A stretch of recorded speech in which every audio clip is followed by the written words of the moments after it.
Today we're going to take a look at the T1 vehicle wiring harness with the 4-way flat trailer connector. This is a custom fit part. It is designed to fit the 2008 to 2010 Dodge Avenger.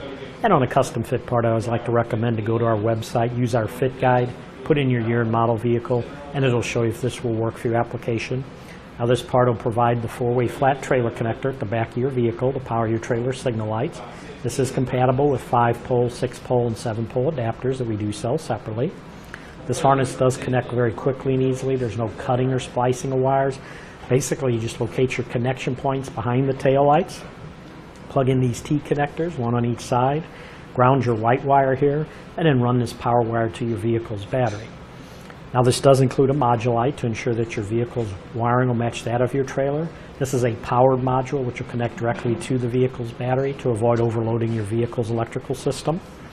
Now the wire that you run out the back that the 4-way is attached to, that's made of a durable 16-gauge bonded wire. And the nice thing on the 4-way is it comes with this integrated dust cap so you won't lose it. And the other thing is when you're not plugged into a trailer, you can put that dust cap right over the terminals to protect them from any damage or from the elements. Now the maximum amperage on this harness for the stop and turn light circuits is 2.1 amps per circuit, and on the tail light circuit is 4.2 amps. Now this part comes with everything shown here. I'm going to show you where all these pieces go when you install it. Basically what you want to do again is go to the rear of the vehicle and access behind the tail lights. And then what you want to do is start on the driver's side, and you'll take this T connector right here, has the 2 connectors on it, with the yellow wire. The yellow wire is for the driver's side, so you run this to the tail lights, unplug the harness from the tail lights, T this in, and then what you'll do is take the other T connector that has the length of green wire, that's the passenger side, you'll run that over to the passenger side and do the same thing, access behind the tail lights, plug this into the harness and the tail lights. With those connected, then what you want to do is this modulite powered module right here, you do want to connect this to a surface so it doesn't bounce around. So they do include a piece of double-face tape you can use to attach that, or even take one of the cable ties to secure it down. Once that's all done, you can run the bonded wire out towards the back, and then you'll have 2 remaining wires. The white wire you can see has an eyelet on it. That's to connect to a good clean ground. If there's one nearby, you can use it. If not, they include a grounding screw that you can make your own ground. And then the last wire is the red power wire. This needs to run to your vehicle's battery.